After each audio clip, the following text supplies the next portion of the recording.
Bem-vindos a mais um mergulho profundo.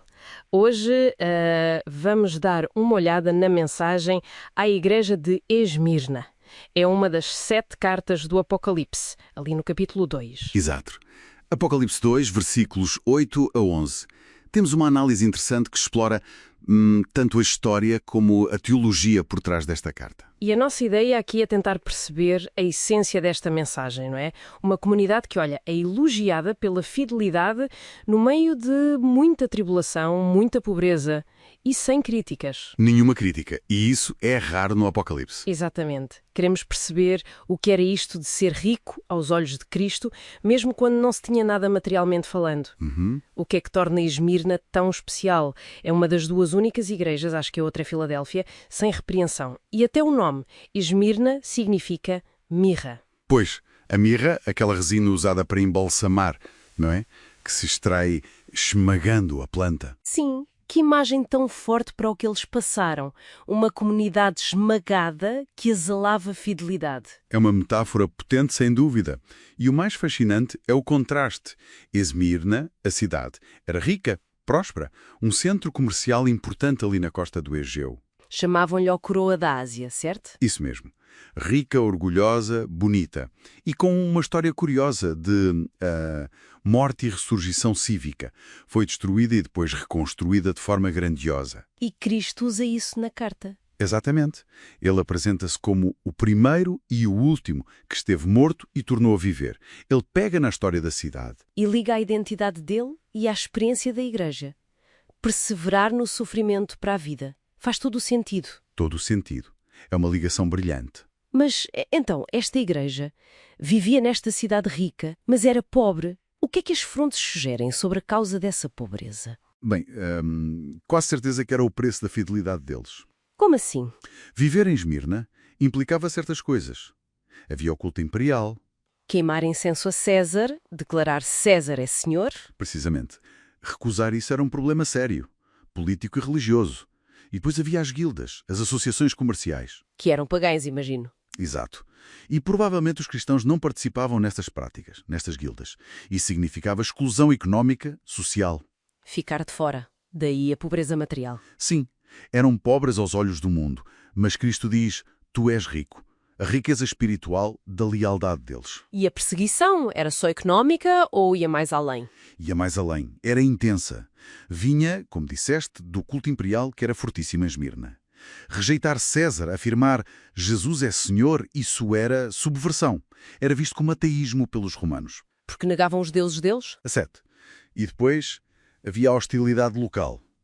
A carta menciona a blasfémia dos que a si mesmos se declaram judeus e não são, sendo antes sinagoga de Satanás. Essa parte é delicada. É muito delicada. E é crucial não interpretar mal. Não é uma condenação étnica geral. Refere-se provavelmente a um grupo específico da comunidade judaica local que se opunha ativamente aos cristãos. Como? Denunciando-os? Sim, caluniando-os perante os romanos. Ao rejeitarem Jesus e perseguirem a Igreja, estavam, quer dizer, funcionalmente a agir como adversários, acusadores, que é o significado de Satanás, contra o povo de Deus, naquele contexto específico. Percebo. Então, com esta pressão toda do Estado, dos vizinhos, o que é que Cristo lhes diz para fazer? E aqui é que a mensagem se torna muito direta. Ele não promete que vai ficar mais fácil. Pelo contrário. Avisa que vem mais sofrimento. Sim. Fala de prisão, de tribulação de 10 dias, provavelmente não 10 dias literais, mas um período intenso, difícil, mas limitado por Deus. Controlado? Mas mesmo assim. Difícil.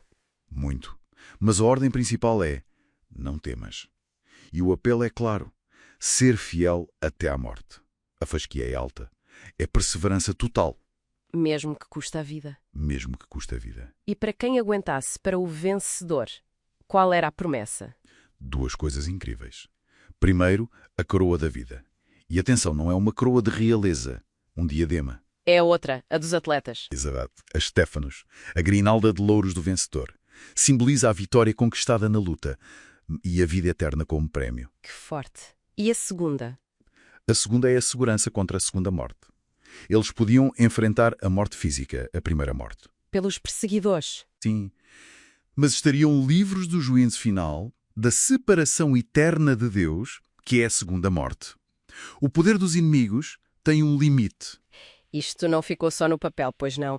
A história de Policarpo, o bispo de Esmirna. É a personificação disto. Policarpo, que a tradição diz ter sido discípulo do apóstolo João, foi martirizado ali em Esmirna no século II. E ele recusou-se a negar Cristo, não foi? Totalmente. Há aquele relato famoso. Pressionado a amaldiçoar Cristo para salvar a vida, ele respondeu algo como: há 86 anos que o sirvo e ele nunca me fez mal. Como posso blasfemar contra o meu rei que me salvou? 86 anos. Uau, que testemunho. Foi martirizado na fogueira. O exemplo vivo da fidelidade até ao fim que a carta pedia. Juntando tudo isto, então, a mensagem de Esmirna é sobre quê? Qual é o cerne? Bem, acho que o cerne é que a verdadeira riqueza não é material.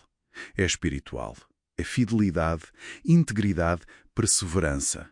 O sofrimento por causa da fé, por muito que doa, é visto por Cristo e tem uma recompensa que dura para sempre. E ao contrário de outras igrejas que talvez tivessem problemas com doutrina ou complacência. Exato. Esmirna é elogiada puramente pela lealdade sob pressão. A aprovação de Deus não depende do conforto ou da aceitação do mundo.